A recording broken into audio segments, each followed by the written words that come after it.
Hello friends, welcome to another episode of Techie Tuesdays. I'm your host S. Ravi Kumar. Techie Tuesdays is a weekly show where I answer your tech and career related queries. So if you like my answers, then please hit that like button, subscribe to my channel and share this video with your friends, family and colleagues. Now let's get started with today's questions.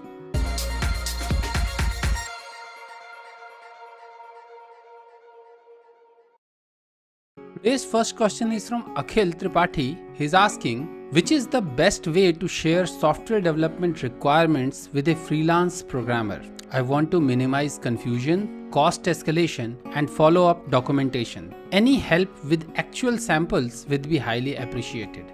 Akhil, I have faced similar problems while working on with freelance developers in my last company, and the way I solved those problems, I will explain it to you one by one. So first step for you to solve the problem would be, number one, have a clear cut requirement. You should have a complete requirement in the form of a requirement document. However, don't share the complete flow or complete requirement to the developer because it will be overwhelming for him. So the first one would be that you can create a task, maybe create a task in Azure DevOps where you can do the project management, and it supports up to 5 developers. So you can create a task in Azure DevOps or any project management tool of your choice. So once you create the task with enough description, explain that task in a call, because nothing can beat a documentation, nothing can beat a face-to-face call. So have a call with the developer in the form of a Skype call or a Zoom call and record that call. So in that call, explain the screen flow along with the database flow, that where the fields will be saved, what kind of logic you are expecting. Maybe logic, let the developer think about the logic, but you can say that it should be saved to this particular field, or ask the solution expert or probably solution architect of your application to explain the screen flow to the developer. And then once you have explained that thing, you have the recording of that call. Give that recording to the developer so that he can go through it and develop it accordingly. While developing, ask the developer to write unit test cases also. So ask the developer that he should write unit test cases for all the scenarios he can think of for that particular flow, and all his unit test cases should pass. So if his unit test cases should pass, it is a long-term solution for you, that you can make sure that during every build all the unit test cases passes. Usually what happens that when we hire developer, we generally just give them requirements and we follow a Excel sheet that okay, this bug is coming, and we are not able to solve the problem. But the actual problem of clarification of requirements can be solved by following a proper process. And the process is, I told you, that record the conversation. By recording the conversation, I mean record the requirement explanation, then ask the developer to write the unit test, and all unit test cases should pass, so that you can add it to the build CI/CD pipeline or any build pipeline if you follow in future. Next question is from Priyal Jain. She's asking, what do we have to do to become a web designer while pursuing BCA? Priyal, it's very thoughtful for you that you have already decided to become a web designer. However, if you want to become a web designer, BCA was not the path to go, because BCA primarily teaches you about web development rather than designing. It just gives you a basic understanding of the things which are needed in designing. But for becoming a web designer, probably you should have gone for some designing related course or some creative course. However, let me tell you, since you have already joined the BCA course, so let me tell you what you can do while doing BCA to become a web designer once you complete your BCA. The first step would be to learn about CSS in deep. So learn about CSS. How does CSS work? Don't learn about the basics of the CSS, learn about the complex part of the CSS. That is how you can manipulate CSS, how you can do animations using CSS, how you can create a complete screen using CSS and HTML. So you have to first learn HTML and CSS. You don't have to create the workflow that the screen should flow from one end to how the screen flow works, that some data should be entered or something should happen, but you should know how to do animations, like how to create a responsive design, that it should shrink in mobile and it should expand on tablet, and the thing should not break when shrinking or expanding. So those kind of things, how to write media queries in CSS, how to manipulate CSS using Sass language or Less language. I think I don't know, Sass or Less is a language or a framework, I'm not very sure about it, but you need to know about Sass and Less and how to work with CSS and HTML. So first thing is this, that you need to learn about working with HTML and CSS. The second thing which I always tell everyone, that while learning, practice those things, create practical examples and publish those examples on your GitHub profile. So create a GitHub profile and publish your source code or examples on GitHub profile. And the third step would be to showcase those examples in the form of a profile site. So you can create a profile site of yours where you can showcase all your design samples. There are many free hosting solutions available using which you can showcase all your HTML profiles. Even Azure gives you static web hosting for free. So you can create a static website on Azure and host it for free. They don't charge anything. So right now static web hosting is free on Azure. You can create your HTML CSS website and host it on Azure. You don't need to buy any domain or URL. It will be randomly generated by your Azure. However, you can just put that link on your GitHub profile, that when you host the source code on, like when you publish the source code on GitHub, in the description or in the readme of your GitHub, you can put some screenshots and tell that you can see this site working live here, and you can put the link of the Azure site there. So this way you can create your designer portfolio. So this is the third step.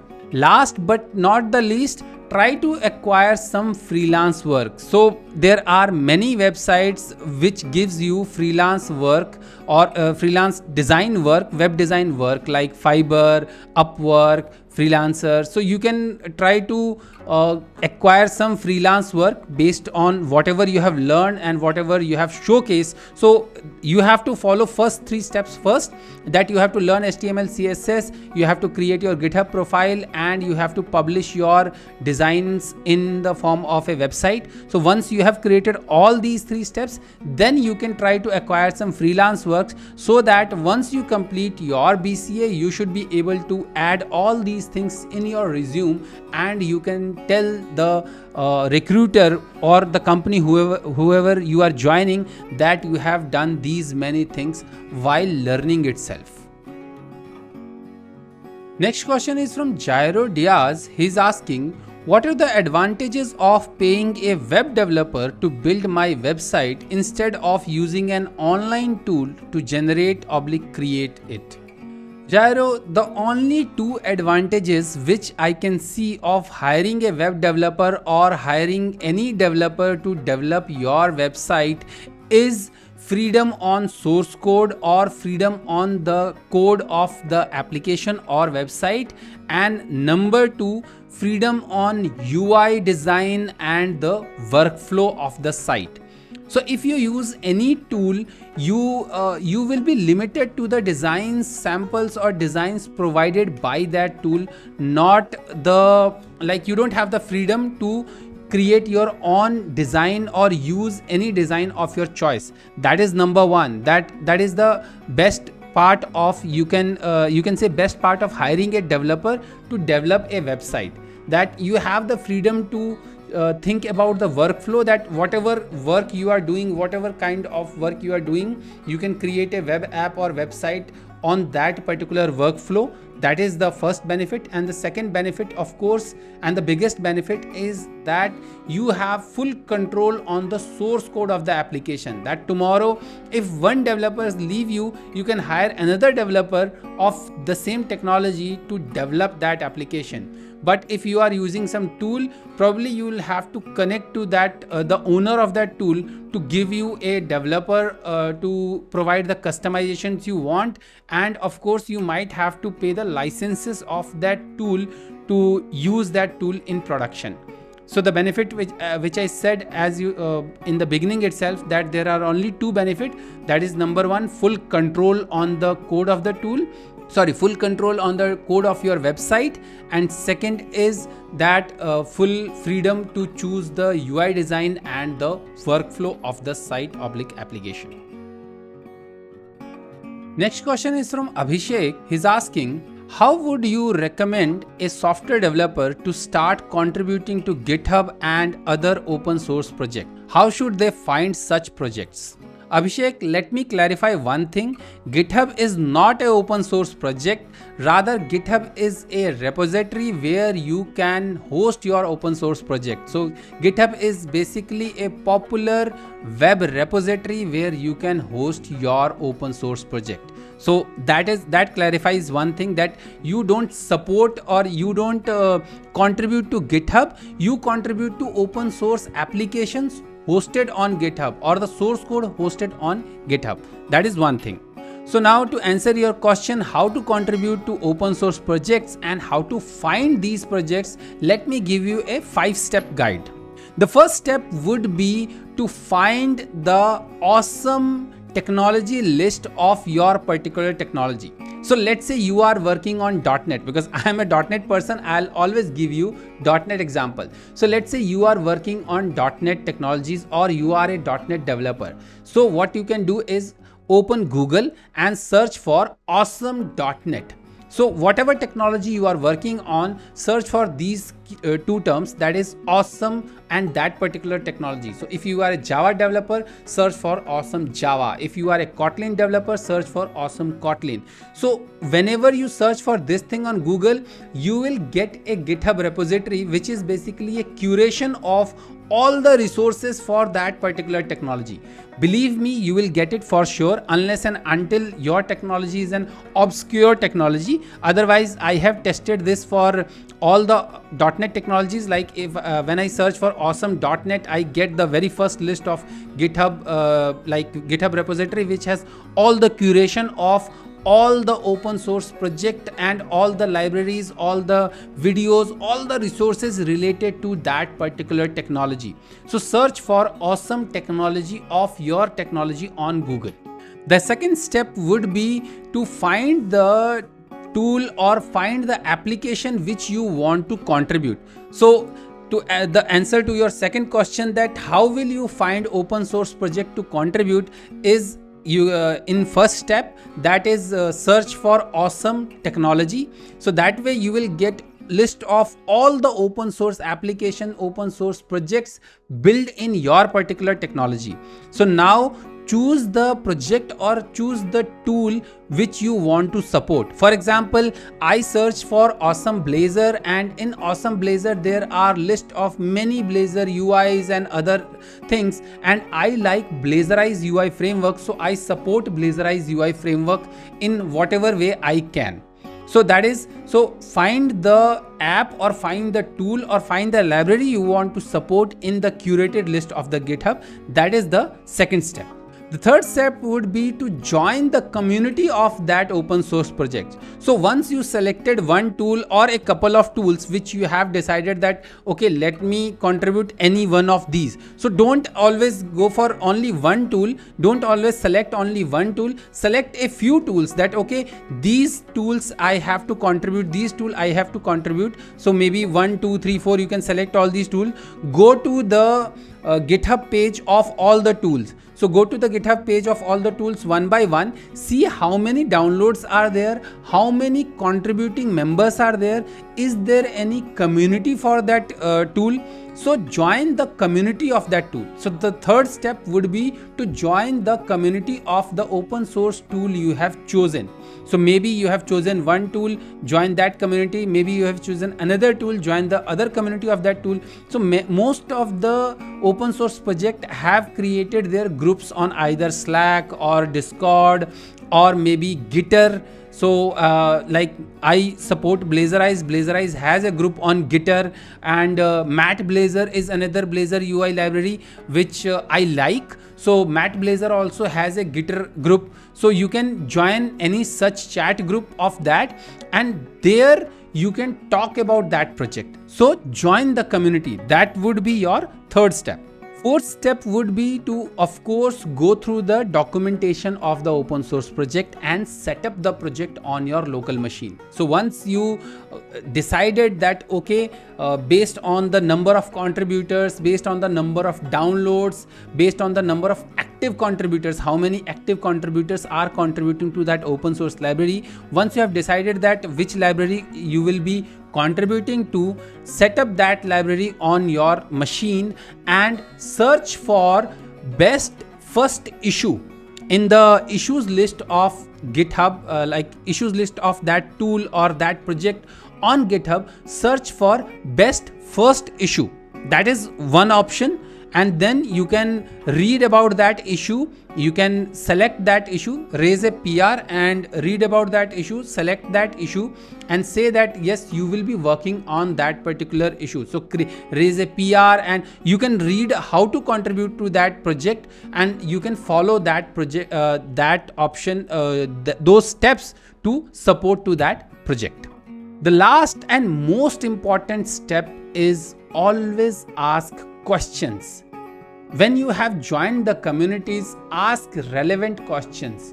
Whatever type of questions is there, be courteous, ask relevant question, answer the questions you know about. So, and don't go unprepared. Don't ask unprepared question, and don't think that all my questions will be unprepared question. First, go through the documentation, go through the documentation, go through the source code, and if you face any problem, ask that problem on that community, because the community of that open source project is the best place where they can answer you. If you ask the creator individually, most of the time he will be busy with his work, he won't be answering you. But if you ask the question on the community, not only creator, other people from the community can also answer you. And if you get any question on the community which you know the answer, maybe you can answer. Don't shy away from answering the question or asking the questions. So this is the most important part whenever you are part of any open source community, or whenever you have decided to support or contribute to any open source project. Always ask questions and always answer the questions whose answers you know.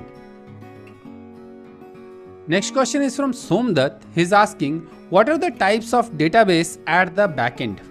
Somdat, the type of databases depends on what kind of application you are developing. However, the most popular database types are three types. Number one, relational database. Number two, non-relational database or NoSQL databases.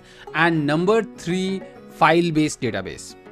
Relational database is the most popular database used in most of the application backends because it supports all the relationship, and you can create the basic relationship between the objects or of the various real. You can basically map the database objects with the real life, you can say, fields, properties and everything. So relational database are the most popular backends used in applications, and the popular relational databases are MS SQL Server, MySQL, Postgres, MariaDB. So these are four the popular one which I know. Then Oracle is also one of the most popular one, and it also depends on what kind of relational database you are using. Oracle and MS SQL are basically licensed one. MariaDB and MySQL are basically free. Postgres is also free. So these are basically the relational database which are used as a backend. NoSQL databases are basically key value pair or key object pair databases which can be used for saving your data in the backend. Some of the popular NoSQL databases are MongoDB, CouchDB, Cosmos DB. So these are 3 or 4 popular, Cassandra DB. So these are 4 popular NoSQL databases. There are many NoSQL databases which are coming on each and every day. Some of the NoSQL databases, they call themselves as object database also, that like Realm DB is an object database which store the complete object in the database. So I don't know how it works internally, but they store the object in the form of an object array. So that's how they work. So it also comes into the realm of your NoSQL database only. The third one, which is your file-based database, is nothing but basically you are saving your data into a file. So maybe you can use a Excel file to save your data and manipulate your Excel file using your using your front end. So basically most of the time VBA application does that even in the same single Excel file they have written the whole application of entering the form, filling up the form and saving the data or doing the calculation. So that is one way. Or many developers, what they do, that if the application is very small, they use a single XML file to save all the data related to that particular application and save it into the database. So you can use, so that is basically file based database. There is no such there is no such as a separate type, or there is no such database which is available as file based database. Generally when we talk about file based database, basically you are storing the data into one single file. Next question is from Vedant. He's asking, what is creating a web development portfolio when your work was done for a company? Vedant, in simple words, it's basically creating your resume. So when you are working for a company, of course you are bound by the NDA, that is non-disclosure agreement of the company. So you can't disclose the name of the name of the company or name of the product on which you are working on. However, you can of course mention without taking the name of the company that what kind of application you are developing on in your resume. So it's basically when you create your resume, that is your web development portfolio, and in your resume you can mention that what kind of applications you have worked on, what are technologies you have worked on, what are your skill sets. So that thing you can create, and that will be your web development portfolio, of course. However, my suggestion would always be to create a GitHub profile and maybe post some open source application, contribute to some open source application, or create some open source application. Maybe create a small tool as a side project. Whatever you are doing, create a small tool as a side project of your GitHub profile and make your GitHub profile good. Like right now, nowadays, I think last year itself, GitHub has added a new feature that once you create a repository of your own name, your GitHub profile will become much more beautiful. Like you can create your profile in the form of a markdown. So that GitHub profile will be your web developer portfolio. Also, you can update your LinkedIn to create your web development portfolio. But most of the cases, when you can showcase your web development job in the form of open source application or in the form of any website, that is called as web development portfolio. However, when you are working for a company, as you said that the work was done for a company and you are bound under NDA, then the best way to create a web development profile is to create a good resume with all the necessary keywords for next job and the description of your work, what you have done, without taking the name of the company. So these were my answers to your tech and career related queries in this episode of Techie Tuesdays. If you want your questions to be answered in next episode of Techie Tuesdays, you can DM me your questions with hashtag Techie Tuesdays on any social media platform. All my social media handles are Techie Rathor. I hope you like my answers, and if you like my answers, then please hit that like button, subscribe to my channel and share this video with your friends, family and colleagues. So until my next video, take care. Bye bye.